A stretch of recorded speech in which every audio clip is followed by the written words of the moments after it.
Welcome back to another video, and in this one we're taking a look at the patch notes for patch 5.13, the mid-season update notes for SMITE. I'm sorry this is a couple days late.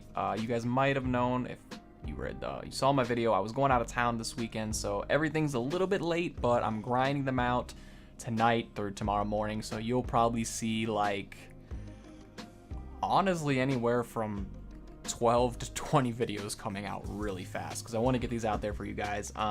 And this is a very long patch, a lot of new content, a lot of bug fixes, and a lot of balancing. So bear with me, and if I start to kind of stagger and stumble, I apologize, but I just recorded the Paladins patch notes, which was fairly large as well, so this is dragging on a little bit. But we're gonna get into it. So first skin is Plushie Ganesh, and this is limited, so we'll have to see how you get this. I will go around giving free hugs. Do you think they will hug me back? Oh god, I love Ganesh. We'll have to see. This looks like it could be very cool looking in game, depending on how they did the stitching and detail. Half-Life Baron Samedi, which is, I believe, the reward for collecting everything in the Voodoo Pantheon for the Divine Uprising event. I will bring an order to things if I have to snuff out every last life on this miserable planet. Next we have Nightbane Jingwei. Monsters, demons, witches, vampires. No one escapes my arrow. I'll have to see how that looks like. Hellscape. Oh, Cornunos. I thought that was Fenrir at first. There is only one true power you should worship, and that is me. I really like that voice pack. A lot of the times they make the demonic voice packs too, like, gargly almost, and they overdo it, but I think that one was just right. Geek Beak Thoth. It's pretty self-explanatory. Uh-oh. Voice pack's not working there.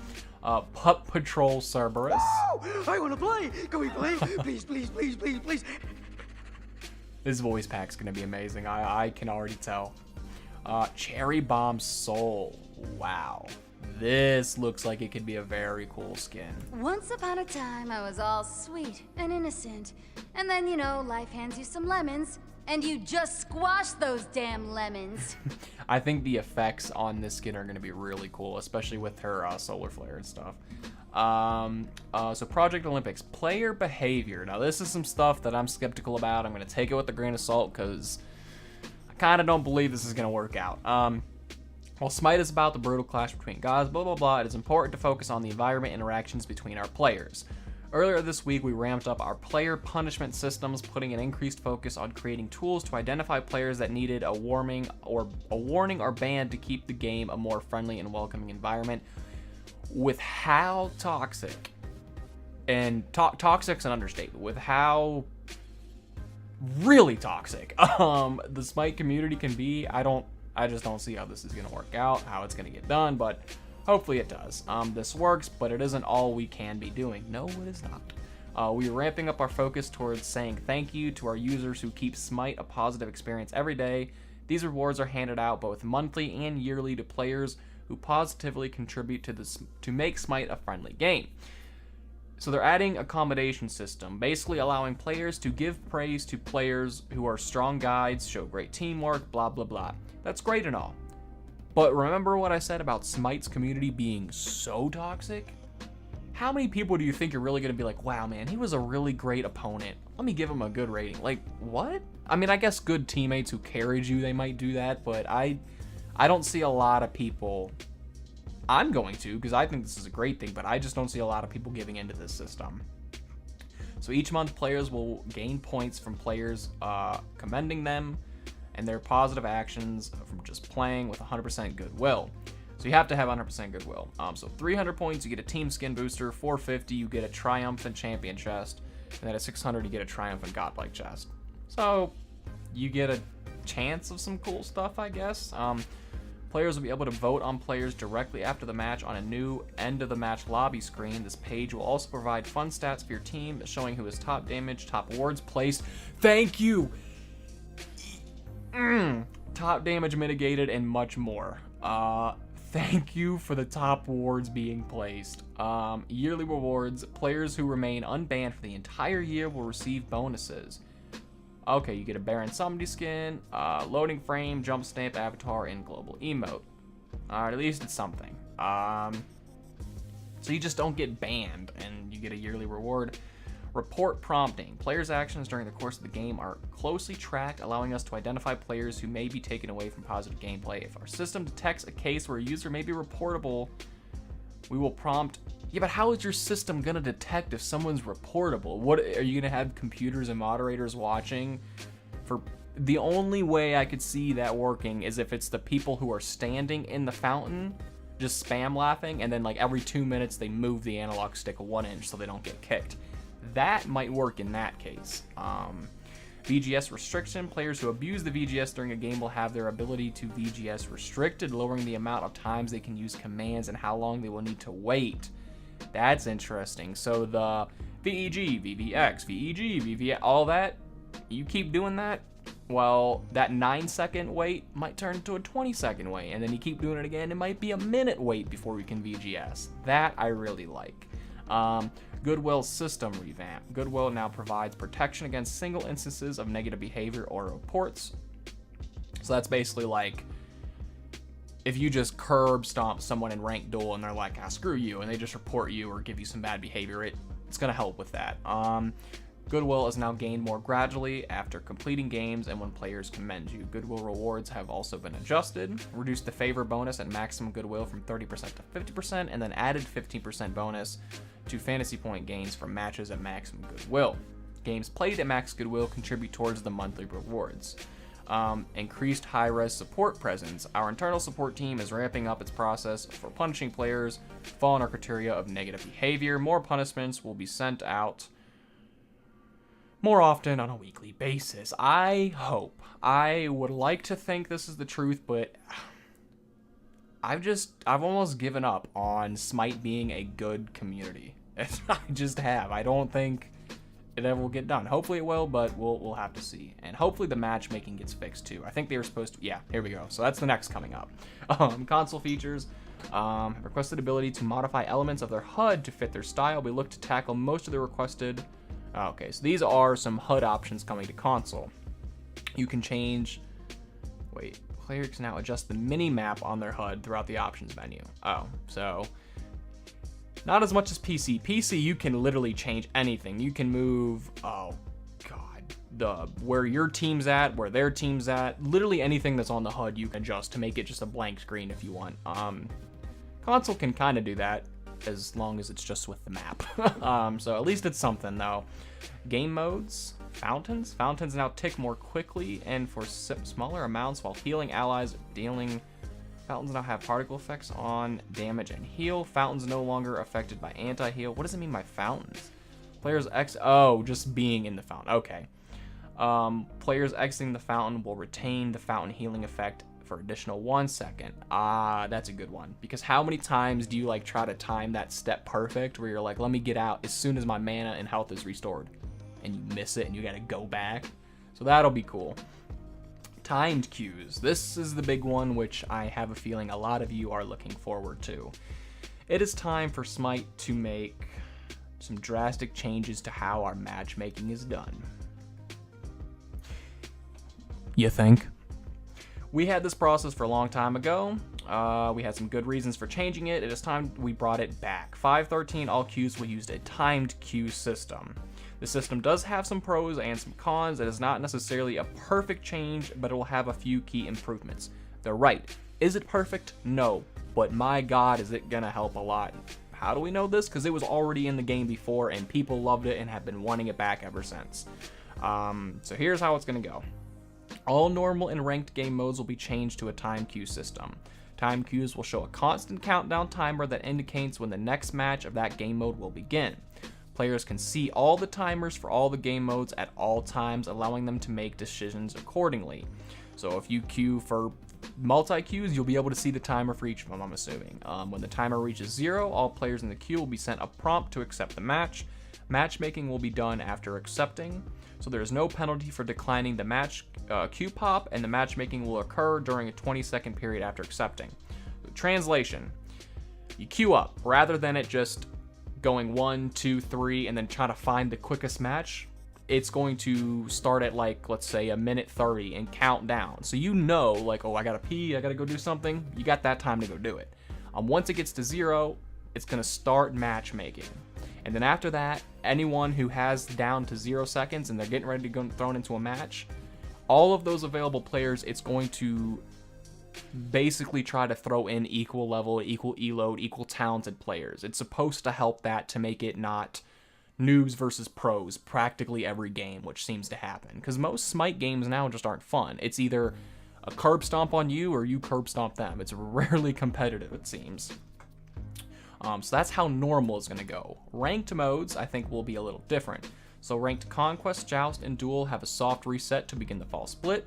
Ranked rewards have been updated. Early surrender conditions have been changed. Players will now be able to surrender before 10 minutes if a player disconnects within the first 3 minutes and has not returned.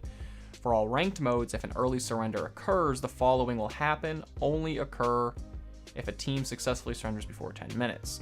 Okay.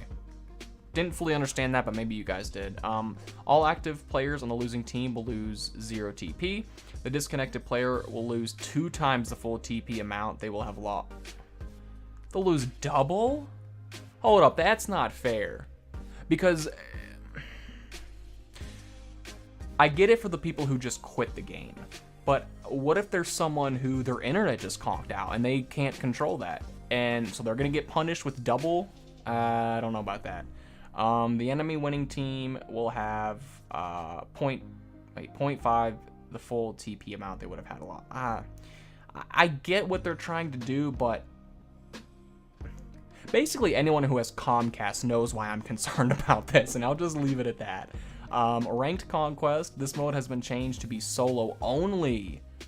Wow, so that's going to change Ranked Conquest a lot, and for me, for the worst. I know a lot of people love that, but I'm one of those few that want 5-man ranked queues available. Mainly because I just don't trust random teammates. That's the kind of person I am. Ranked Joust, parties of up to 3 will continue.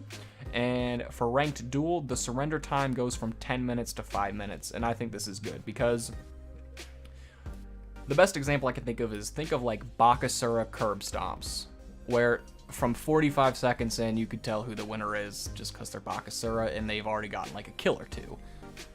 It's not fair to that person to have to sit there and endure it for 10 minutes. The Joust map has some major changes coming here. So I had a sneak peek of it, but I'm interested to see how they do it. Joust Tower and Phoenix areas have been updated for better visual clarity. Still don't know what that means. Like, do you see more around you? Can you see over the mana camp a little bit? I'm not sure. A new XP camp has also been added to the Joust map. It is located just outside the Bull Demon King's area. It contains 2 armored tigers. They each have 400 health, provide 50 experience for 100 total, and then 13 gold for 26 total. The Bull Demon King, why can I not say that fast? Gets an increased base HP from 1400 to 1750. Arena players will now see ticket values effects when minions and gods are killed or when something runs into the portal. Respawn timers have been changed to be less random and should more directly scale to which team is winning or losing, and the arena update is coming later this fall. This will mostly be an art update with some minor design changes. Keep an eye out for more. So they're going to do like another cosmetic change to arena. Clash, Phoenixes now attack like normal Phoenixes. None of that stupid stuff that they've been doing. Apophis, Shadow of Apophis buff, and Enhanced Shadow of Apophis buff now heals 4% of your max HP every 5 seconds and restores 2% of mana every 5 seconds. And also decrease the damage on the entrance from 2,000 to 1,500. So basically means that you go from a 100% chance to be killed to a 90% chance to be killed, which I guess is better than 100. Assault will now randomly select god from all gods instead of just the gods the player owns. I like that. That is going to make Assault even more fun, I think. Conquest. Okay, so we have some pretty big changes coming to Conquest as well. Support bonus XP. After 2 minutes on the game clock, support bonus XP will turn on. This rule will give the lowest level player on each team a 25% increase to their shared XP, not solo, so you have to be near someone. This means a 2-way split yielding 120% XP would yield 60% to the higher level player, and 75% to the lowest level player. Okay. If the lowest level player on each team is disconnected, the bonus will move to the second lowest player. So you have to be connected. Minion that have already chosen a target will not change targets unless the target dies. Okay. Leaves a radius or an enemy god draws their aggro. I like that change big time. Elder Harpy, wait a second. I've already chosen their target. Okay, so I still think if you hit an enemy god, it's going to draw their aggro. Oh, or an enemy god. There we go. I just skipped over that. Elder Harpy, base XP reduced from 34 to 24. This affects the mid camp times 2 and the back camps times 1. Oracles decrease the base HP from 680 to 500. I don't think the Oracles needed that change, but I don't know. Jungle buff changes. Decrease the speed buff from 15% to 10% and now applies additional stacks of 2% on each jungle camp kill or assist. Okay, that's an interesting change. I like it. Stacks up to 3 times and lasts 15 seconds. So basically, you can still get your 15% movement speed. You just have to be jungling a lot. Makes sense, right? Red buff decreased the power from 20% to 10%. This power bonus increased from 10% to 50% when hitting enemy gods. For each purple buff, for each enemy god past the first. For each enemy god past the first within 55 units of you, all enemies within that area will lose additional protections, 2 protections per stack, and stack up to 4 times. So 1 enemy, 10, 5 enemies, 18 prot debuffs. Okay, I mean, it just helps. It's not like they're removing anything from the purple buff. They're just making it better, I guess. This protection shred can stack if 2 players on your team have the purple buff. Okay, so that purple buff invades might make a huge popularity swing here. Depending on, like, I would have to do math and see how it works in game, but to get up to anywhere from 20 to 36 protection shreds from having double, just having a buff would be pretty cool. This has always been the case, but we are just reminding everyone. Oh, okay. Scratch everything I said. I'm just delusional. Red buff decreased the mana restore from 20 to 15 per 5 seconds. Now restores 2% of your missing mana upon damaging a god with an ability and only triggers once per ability. Jungle practice map. So they have updated the basically way the jungle looks in, or basically way the jungles look in jungle practice. There we go. So features, blah, blah, blah. New center pads with new functions. Set level 20. Jump right to level 20 instantly. Thank you. I'm so tired of having to level all the way up in that. Cooldown reduction plus mana regen. Gives 80% CDR and very fast mana. God mode locks your HP at 100% regardless of how much damage you take. Stack items. Step on this to increase all your stacking items to full stacks. Again, thank you. New testing areas, god bots, now choose from a selection of AI controlled gods to fight against. Buff camps, now select which conquest jungle camp you would like to test against. And then towers and phoenixes, test your builds versus structures. Free fight and open blank space for you to fight a friend in sparring. So I'm really excited to see how they did this, because those of you who watch my videos, you know a lot of them are taking place in jungle practice. So this is going to be a new change of scenery for you guys as well. New features in old zones. Odin bots added a new area to set up a series of ranges and radius indicators to better feel out the size of your attacks. There are now multiple Odin bots to test on, 3 bots at different base levels and 1 moving bot. Or I guess one of them isn't moving, so there'll be 2 stationary and 1 moving. Minion waves, step on a pad to change the minion stats to match a certain time frame on the conquest map, basically making them tankier. Center area, now reduce the size of the fountain to more direct center of the map. Can now sell relics and buy new ones, and can now sell blessings and buy new ones. And we also have some miscellaneous stuff here. New additions to the awesome chest, godlike chest, and the fantasy point store.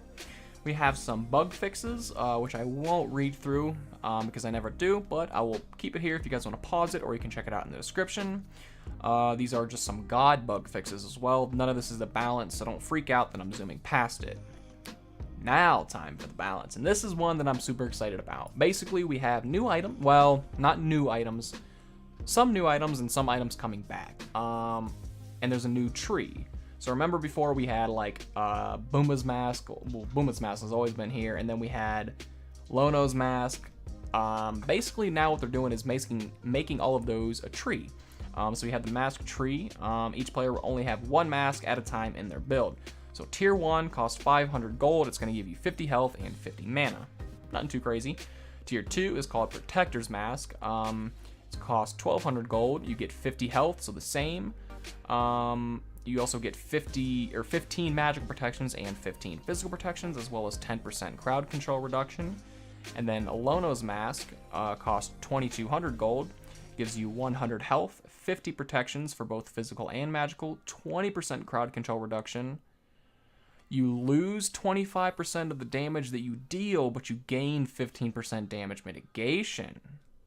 That's very interesting. That's a super tank item then. And then Messenger's Mask builds from Mask. Okay, so it builds from Messenger's Mask. I'm going to read through them all, and then I'll show you how the tier works, because I'll have to read that. So Messenger's Mask. Oh, I thought that was Boomba's, so I guess they're just keeping the logo then. Costs 1200 gold, 10 physical power, 30 magical power, 10% movement speed, and 10% crowd control reduction. Who would use that? I don't even know. Boomba's, there we go. So they just changed that. Now builds from messengers, gives you 25 physical power, 60 magical power, 20% movement speed, and 20% cooldown reduction. You also get 20% of the damage taken, so you take 20% additional damage, so basically the opposite of Lono's. Lono's mask is the tank mask, and Boomba's mask is the assassin's mask. Like, get in there and do some damage. And you also get 50 bonus movement speed. Fighter's mask, get 10 penetration, 20 physical power, and 50 magical power for 1200 gold. Orangda's mask costs 2600 gold, gives you 20 pen, 50 physical power, 100 magical power, so it kind of stems from this. You lose 30 bonus movement speed, but you gain ability damage and basic attack damage. So these are very, very interesting. This is going to make builds change up a lot, I think. So here's how the tier goes. You have mask. That's just the basic one. And then you can go into Protector's Mask, Messenger's Mask, or Fighter's Mask. And those will give you the other ones. And then you can go into Rangdas, Boombas. Rangdas or Boombas. Those are the tier 3. So the last two will end up being basically, do you want to take more damage and mess some people up? Or do you want to just... I guess this will be more towards... You get pen, you get magical power, and you get physical power. You get ability damage, you get attack... I'm trying to think of like specific gods who could use these, but I can't think of one. They're just really unique. They give you a whole like smorgasbord of different stuff. Like, I don't know, they're really weird, but it'd be fun to play with some builds. Maybe we'll have to do some of those videos. Elixir of Power is no longer removed on death. Interesting. While Elixir of Power is active, you deal 20% additional damage to structures. The duration is increased from 300 seconds to 360 seconds. Elixir of Defense, again, no longer removed upon death. You take 25% increased damage from So you take 20% increased, okay, all right. Soul Reaver, the passive for Soul Reaver has been changed. It now has Ethereal Staff passive. And then the passive for Ethereal Staff has been redesigned. Okay, so the new passive for Ethereal Staff, whenever you damage an enemy god, you steal 8% maximum mana as well as 4% maximum health from the target. And that's like maximum, not what their current health is at. So if you have like high health, high mana gods, the Ethereal Staff will be good. The stats remain stolen for 45 seconds, and targets affected can have multiple buffs and debuffs at once, and can only occur once every 15 seconds. Book of Thoth, increase the cost by 150, decrease the magical power, increase the mana, and increase the mana conversion from 3% to 5% when it evolves, I should say. Book of Dead no longer provides health. The shield now calculates based on your total mana, not current mana, and increase the passive mana shield from 15% to 20%, and then lowered the threshold from 50% to 40%.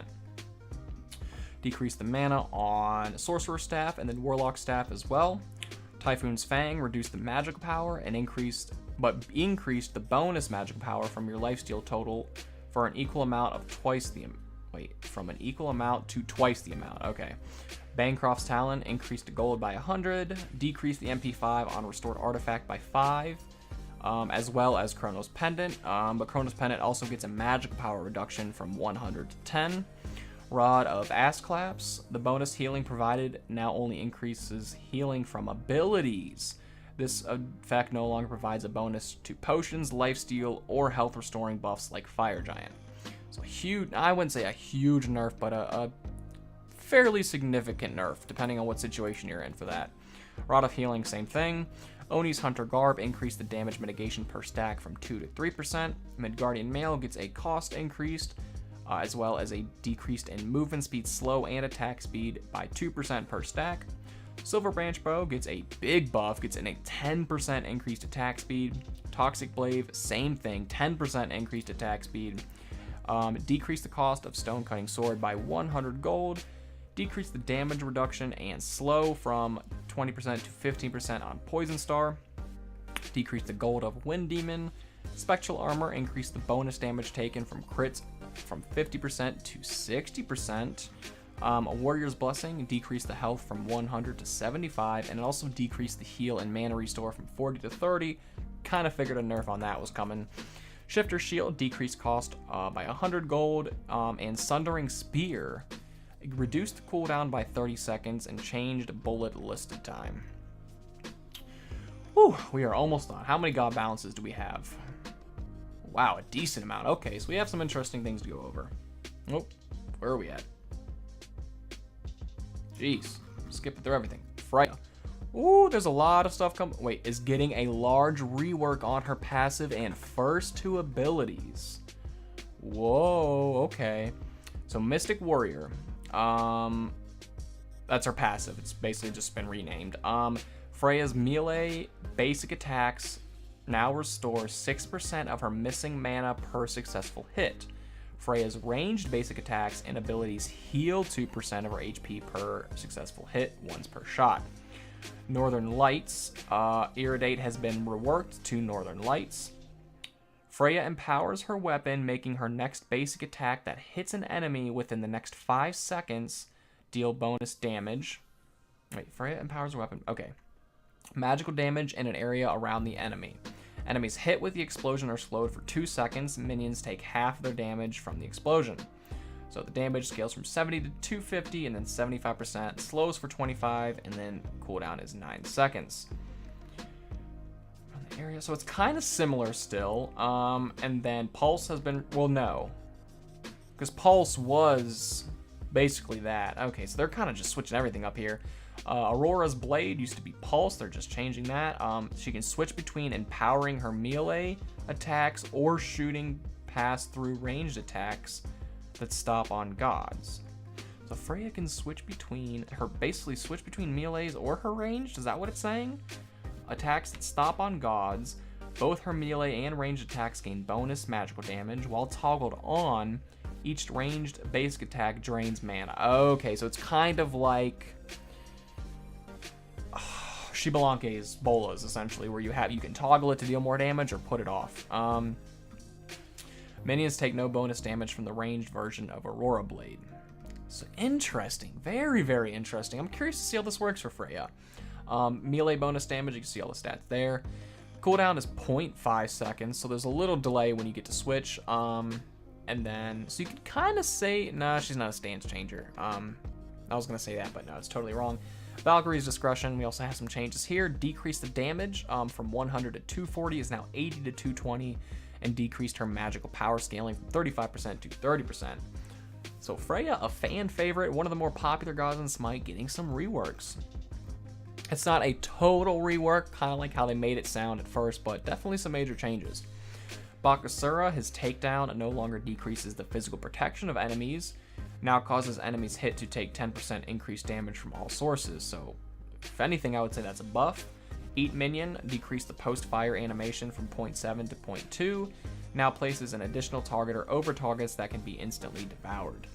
Regurgitate increases the projectile speed from 80 to 120, and Bakasura may now choose to eat his own minion pets from this ability. Okay. Gross, kind of. Undead Surge for Opwash increased the zombie's throne from 11222 to 2 at all ranks. Empty the crypts. Enemies hit by this have 20% healing reduction applied. Can stack up to 3 times and last 5 seconds. So you could get up to 60% healing reduction. The damaging spirits now pass through all walls, structures, and players, and now persist after Opwash dies. So some good buffs to Opwash. Will it make him viable in Conquest? Hell no. Will it make him even more OP in Joust and Assault? Hell yes. Artemis, her still target, basic attacks now deal 30% more damage to enemy minions, and 50% to enemy gods are now affected by crowd control. Does not include knockbacks, blinds, or grabs. Crit strikes on these targets deal 130 and 160%. Hunbats, his infused strikes no longer provides 30% crit chance. What it does, this effect now causes Hunbat's next successful basic attack to deal 20% more damage. Okay, that's interesting. So crit, you might be seeing a Hunbat's build change coming up because that key Deathbringer is going to be removed. So we'll see. Overhand Smash, no longer affected by direct movement speed penalties. Fear No Evil can now be deployed in walls, reducing the change of it falling to fire because of it crippling a wall. Naja, his Righteous Spirit buff stacks now no longer provide critical strike chance. Now provides 0.5 movement speed and 1 physical power per stack, stacking up to 20 times. Ravon. Oh, Ravon is now an assassin. What? Holy shit. Wow. All right. I mean, he technically is an assassin, let's be real. But okay, cool. I like this because I haven't actually been playing Smite long enough to see a change. I mean, I know Hades went from a Guardian to a Mage, and I think there was someone else. Vulcan went from a support to a Mage. So this is really cool. I like this. Decrease the base HP from 450 to 400. Decrease the basically this is all balancing him out, making him a warrior to an assassin. I won't read everything, you guys can go over that. He gets a base increased attack speed though, which I really like. I always liked building attack speed Ravon because it was fun. So I'm excited to see how that works for an assassin. So his Chain of Blows can now stack on damaging structures. Stacks are now gained by target hit. 10 Shadow Hand Fist increased the power scaling from 55% to 70%. An overhead kick decreased the cooldown. It used to be 20 to 12, is now 18 to 14. Wow. A Ravon might be top jungle with this. He was already a good jungler, mainly because he was that warrior assassin hybrid, but now that he's just a straight up assassin, he might be the ultimate ganking god in this game. We'll have to see. Super excited to try him out. Anubis gets a decreased mana cost on Plague of Locusts. Used to be 60 to 100, is now 60 to 80. Crippling Hands, same thing, 70 to 110 is now 70 to 90. Apollo just fixed a description saying that apply to knockback. Baron Samedi, probably going to get some nerfs here. The skull that appears to show a player is affected by Hysteria has now been offset to help players see while affected. Decrease the damage of Vivid Gaze, used to be 80 to 280, is now 60 to 240, and it decreased its scaling by 10%. Cosine Spirits decreased the heal, used to be plus 15%, is now plus 12.5%. And then wrap it up, change the root to a new CC term. Okay, so we have a new CC. How many CC? That's a lot of CCs in that. Oh my god. We got stuns, roots, slows, knockups, knockbacks, pulls, whatever Bacchus makes people do when they're drunk. So we got a new thing. The ramp up to the root is considered a root of all CC immunity, purpose, and if it is cleansed, it will result in the full root not applying. Decrease the damage over time of Hysteria AoE duration from 4 seconds to 2.5 seconds. To ramp up. I still don't understand this. Ramp to root. The ramp up to the root is now considered a root of all CC. Immunity. I don't get it. We'll have to actually check it out in game. This causes the overall damage of this ability to go from, it used to be 80 to 336, is now 50 to 210, and then the scaling goes down a lot. So big time nerfs to Baron Samedi. Chang'e getting some love, getting some nerfs. Increase the cooldown on Crescent Moon Dance. Decrease their ult damage as well. My heart hurts. Chang'e didn't need buffs, but I just figured, Give her some buffs. I love Chang'e. Stop time for Chronos. Change the slow to stun to a new CC. Okay, the ramp to stun thing coming back is now considered a stun for all CC immunity purposes, and if it is cleansed, it will result in the full stun not applying. But what is that? I don't get it. Of course, if it's cleansed, the full stun won't apply. That's what a cleanse does. Maybe I'm just stupid and not reading it right. Let me know in the comments, what exactly does this mean, guys? Dumb it down a little bit for me, because I'm super confused on it. Cupid increased the camera height. Oh, he's too little. They gotta actually adjust the camera height for him. From 36 to 64. Whoa, so playing Cupid is gonna look a lot different. Hades now has a debuff effect that lowers the target's magical or physical power by 5%. Blight. So it's basically just changing Blight a little bit. Marked for Death increased her heal on assist from 15 to 20%. Cool Khan increased the movement speed on his slipstream 40% to 60% early game, so helping that early game a little bit. Spirit of the Nine Winds decreased the cooldown by 10 seconds. Rom, Astral Barrage, just adjusting the FX there. Shouldn't that be a bug fix then? Why is it under balance? I don't know.